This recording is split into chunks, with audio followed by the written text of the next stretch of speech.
Bismillahirrahmanirrahim. Assalamualaikum warahmatullahi wabarakatuh. Alhamdulillah. Allahumma salli ala Muhammad wa ala Muhammad. Syukur alhamdulillah kita senantiasa panjatkan kehadirat Allah Subhanahu wa taala dan salam selawat kepada baginda Nabiullah Muhammad sallallahu alaihi wasallam. Bagaimana kabar kalian semua? Ya, alhamdulillah sehat walafiat. Meskipun di antara kalian mungkin banyak yang merasa kurang. Ya, termasuk saya ini merasa kurang ganteng. Kenapa kita selalu merasa kurang? Karena kita selalu membandingkan dengan yang di atas kita. Makanya kalau mau merasa lebih, bandingkanlah yang di bawah kalian. Misalnya saya bandingkan dengan saudara sepupu lain kali kita, yaitu sang lanceng atau lancang, ya, yang kita kenal dengan kerah. Itu sepupu lain kali kita itu. Kalau saya bandingkan diri saya dengan mereka itu, ya mungkin saya lebih gagah dibandingkan mereka. Makanya kita harus membandingkan dengan yang di bawah kita. Kalau kita selalu mau merasa lebih dari yang lain. Ya, di samping itu saya juga memperkenalkan diri, saya ini unik dibandingkan dengan teman-teman guru yang ada di sini di SMA 10. Kalau yang lain itu rambutnya subur di atas, maka saya subur di bawah. Kalian bisa melihat ini. Jadi saya sebenarnya bukan kekurangan rambut, termasuk kelebihan juga. Ya, itu sekedar perkenalan. Kemudian untuk mata pelajaran yang saya bawakan adalah sejarah Indonesia. Nah, sejarah Indonesia ini dikenal biasa juga dengan diberi nama sejarah wajib, karena setiap jurusan mempelajari, yaitu setiap peminatan mempelajari, baik MIPA maupun IPS. Sejarah itu sendiri ketika kalian belajar di SMP itu masuk dalam mata pelajaran IPS, ilmu pengetahuan sosial. Nah, kalau kalian melihat di rapor itu, meskipun berbeda nilai kalian di sejarah, geografi, ekonomi, disatukan dalam satu mata pelajaran IPS. Jadi kalian tidak tahu berapa nilai sejarahnya, berapa nilai geografinya, berapa nilai ekonominya, karena di situ hasil rata-rata yang kemudian lahir nilai IPS. Nah, kalau di SMA, tingkatan SMA itu sudah berdiri sendiri. Jadi mata pelajaran sejarah Indonesia itu memiliki nilai sendiri, geografi nilai sendiri, ekonomi nilai sendiri, meskipun masih dalam satu rumpun, yaitu ilmu pengetahuan sosial. Di masyarakat kita lihat bahwa ternyata dua rumpun mata pelajaran ini, yaitu IPS dengan IPA, ada sepertinya yang melihat bahwa kalau IPA itu sesuatu pelajaran yang memiliki kebanggaan tersendiri, sementara IPS itu dianggap atau istilahnya dianaktirikan saja. Padahal kalau kita melihat membandingkan dua mata pelajaran secara umum ini, IPA dengan IPS itu boleh katakan sama saja. IPS memiliki kelebihan dan kekurangan, IPA juga demikian. Nah, bisa kita bandingkan. Kalau misalnya saya memberikan contoh bahwa kalau dalam mata pelajaran IPS, dalam hal ini sejarah, ditanya siapa presiden Indonesia, ketika saya masih kecil, tentu jawabannya berbeda. Ketika saya ditanya pada masa sekarang, berarti ini ada perubahan. Sementara ketika kalau misalnya matematika, dia masuk dalam IPA atau MIPA, ditanya ketika dulu saya masih kecil, ditanya 1 tambah 1 sama dengan berapa? pasti saya akan jawab 2. Sekarang pun kalau ditanya 1 tambah 1 sama dengan 2, pasti 2, dan bahkan untuk seterusnya berlaku. Sementara kalau dalam ilmu sosial itu akan menyesuaikan dengan perkembangan zaman. Contoh yang lain, 1 ayam tambah 1 harimau sama dengan berapa binatang? Mungkin orang-orang MIPA akan menjawab 2 binatang karena tidak melihat perkembangan, melihat volumenya saja, apa yang ada pada masa itu. Maka dia akan menjawab 2 binatang. Tapi ilmu sosial melihat dulu proses, melihat dulu perkembangan. Maka jawabannya akan bermacam-macam. 1 ayam tambah 1 harimau bisa menghasilkan 1 binatang. Tentu ada alasannya kenapa bisa 1 binatang. Karena mungkin saja pada saat itu harimau memakan ayam, tinggal harimaunya saja, 1 binatang. Dan bisa juga 3 binatang. Kenapa? Karena setelah harimau memakan ayam, kebetulan ketika itu harimaunya sementara hamil, ia tiba-tiba melahirkan kembar 2 lagi. Berarti anaknya yang 2 tambah harimaunya itu sendiri sebagai induknya 3. Dan tergantung, jawabannya itu tergantung bagaimana situasinya. Kemudian di sisi lain, kalau ilmu pasti, kalau suatu pertanyaannya misalnya ilmu pasti, itu boleh dikatakan terukur. Dalam arti kata, kita sangat mudah sekali mendapatkan nilai maksimal.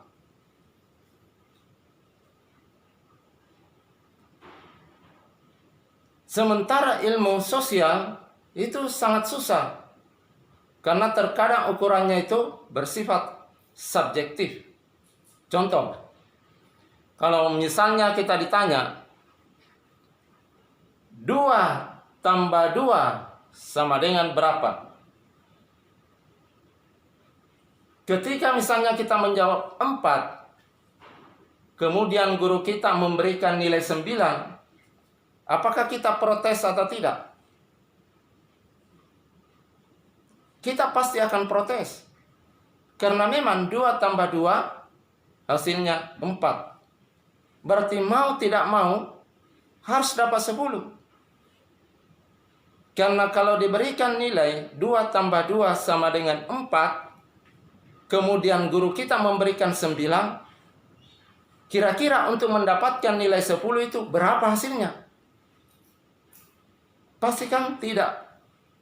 Nah, kalau dalam ilmu sosial, misalnya ditanya, apa itu sejarah? Ada yang mengatakan bahwa sejarah adalah cerita peristiwa masa lampau. Kalau itu jawabannya, sebagai ilmu sosial, saya sebagai guru sosial, saya tidak kasih 10, tapi mungkin saya kasih 8.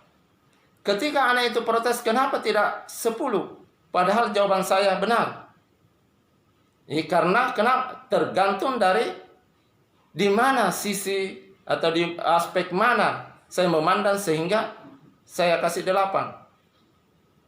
Saya kasih 8 karena masih banyak saya lihat kekurangannya.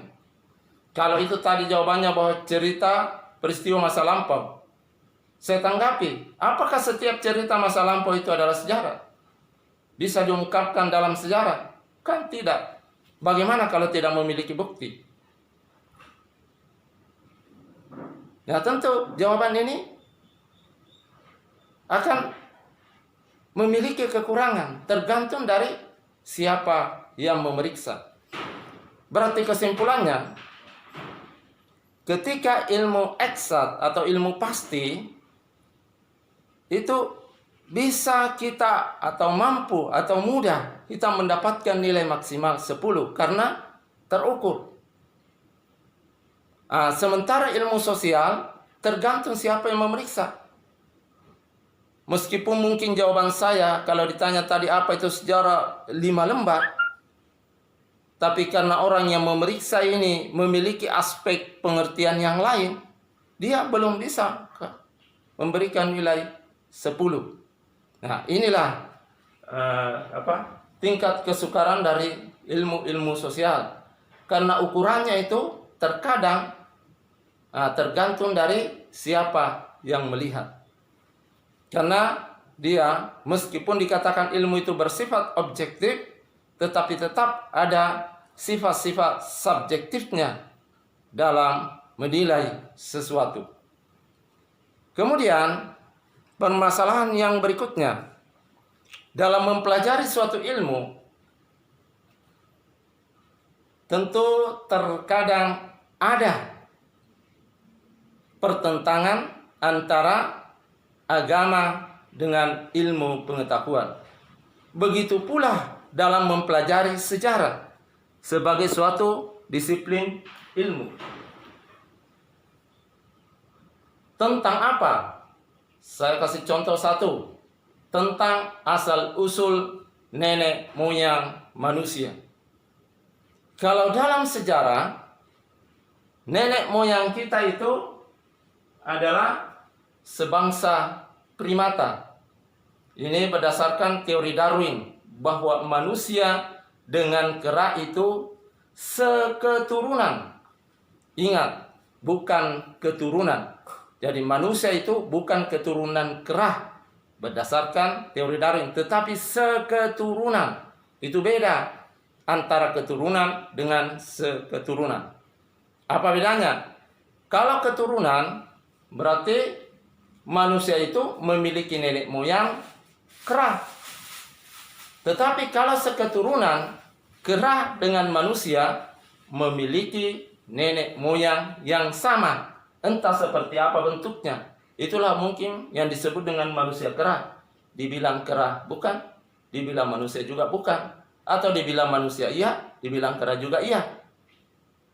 Nah, karena antara manusia dengan kera itu memiliki nenek moyang yang sama. Berarti manusia dengan kera itu sepupu lain kali. Ya, kecuali ada yang merasa sepupu sekalinya, ya terserah dia. Nah, kemudian agama mengatakan bahwa nenek moyang manusia itu adalah Adam dan Hawa. Apakah ini bisa disatukan? Tentu kalau logika berpikir kita itu tidak. Karena tidak mungkin Adam dan Hawa itu manusia kera. Nah, sekarang ini permasalahannya. Ketika hal ini ada atau permasalahan ini muncul, kira-kira yang mana kalian benarkan? Saya memberikan alternatif jawaban. Ketika terjadi perbedaan seperti ini, artinya terjadi pertentangan seperti ini antara agama dengan ilmu pengetahuan. Nah, kalian sebentar memilih. Ini alternatif jawaban yang pertama, A, yaitu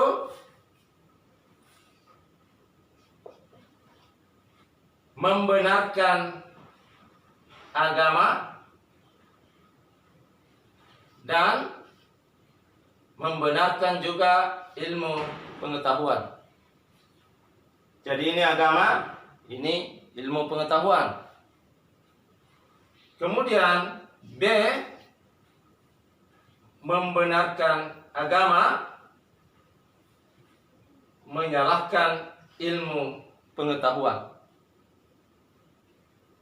Kemudian C, menyalahkan agama, membenarkan ilmu pengetahuan. Kemudian D,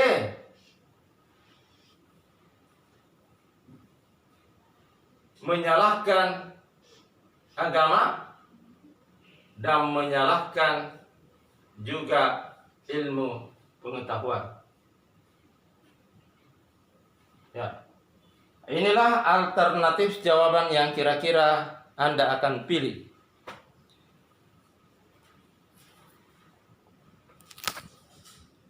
Ya, saya perjelas kembali. Ketika terjadi perbedaan pendapat antara agama dengan ilmu pengetahuan, kira-kira dari jawaban ini yang saya tuliskan ini, yang mana kalian pilih? Saya ulangi, untuk A, membenarkan pendapat agama dan membenarkan pula pendapat ilmu pengetahuan. Kemudian B, membenarkan agama dan menyalahkan ilmu pengetahuan. Kemudian C, menyalahkan agama dan membenarkan ilmu pengetahuan. Dan D, menyalahkan dua-duanya. Nah, yang mana kira-kira kalian pilih?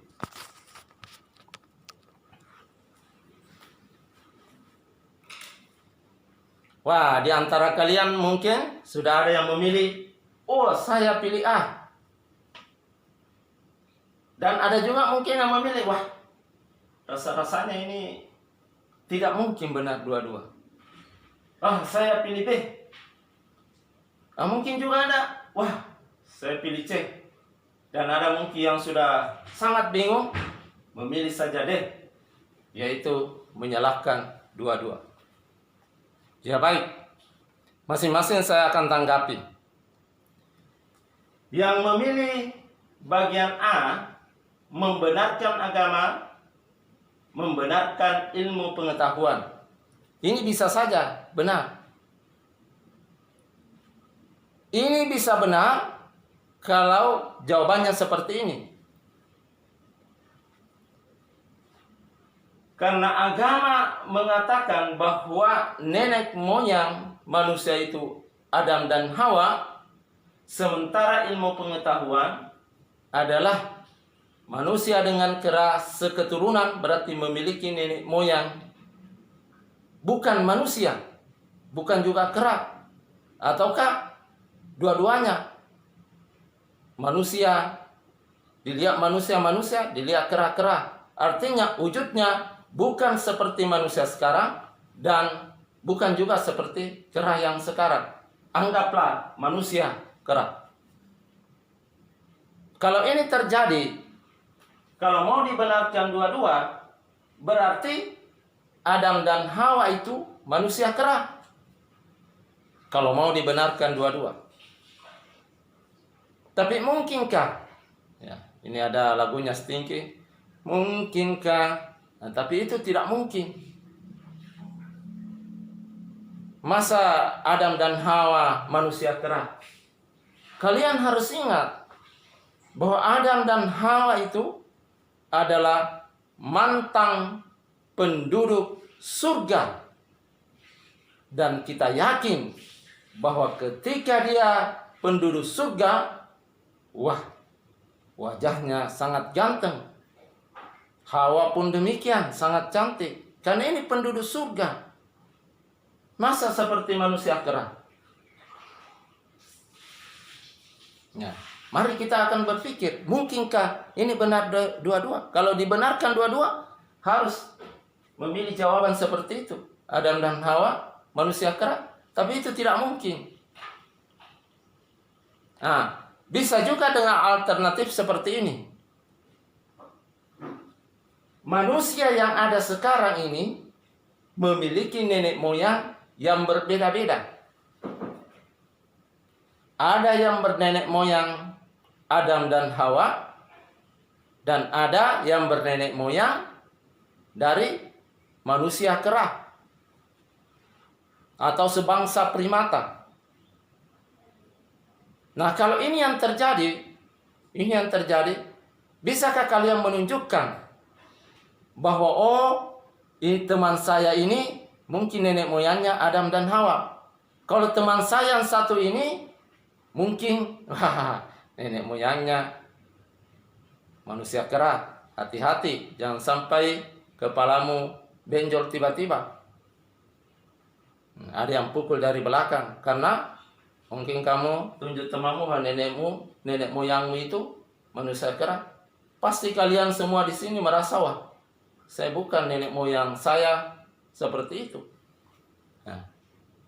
Nah, kalau ini juga tidak mungkin, nenek moyang manusia di dunia ini berbeda-beda, dan ini tidak mungkin memiliki jalur yang berbeda-beda. Ada yang bernenek moyang Adam dan Hawa, dan ada yang bernenek moyang manusia kera.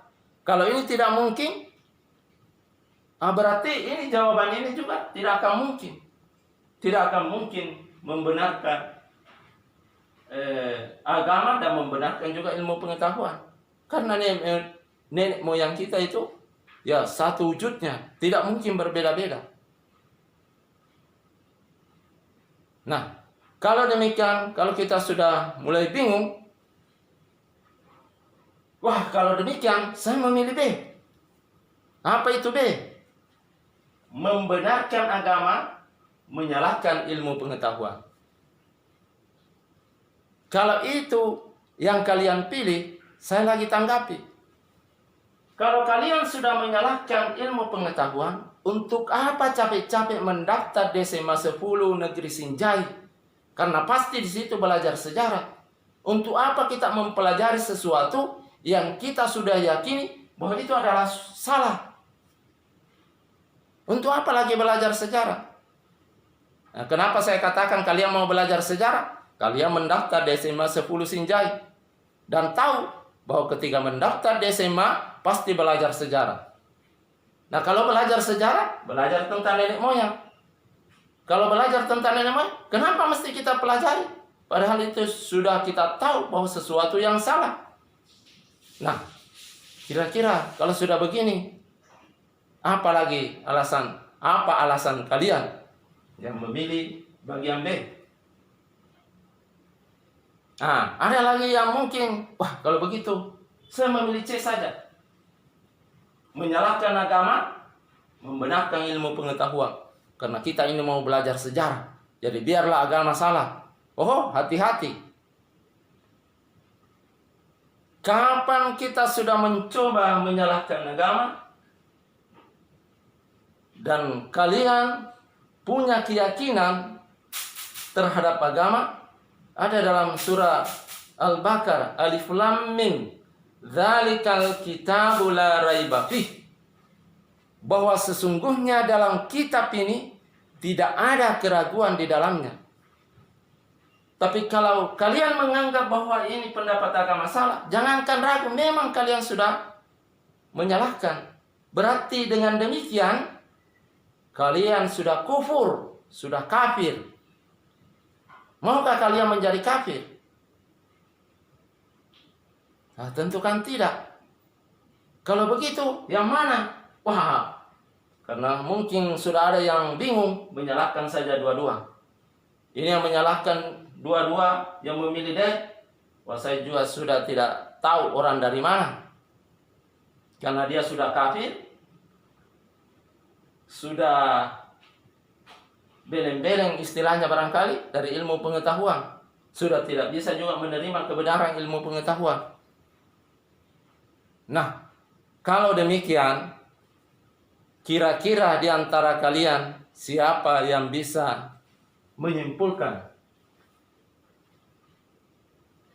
Nah, untuk sementara saya tutup dulu sambil menunggu tanggapan kalian dari apa yang saya sampaikan sebelum kita masuk pada materi inti. Dan sebelum materi intinya, tentu kita dulu atau saya akan menyampaikan KD atau kompetensi dasar yang ingin dicapai pada semester ini. Ya, silakan menanggapi dulu.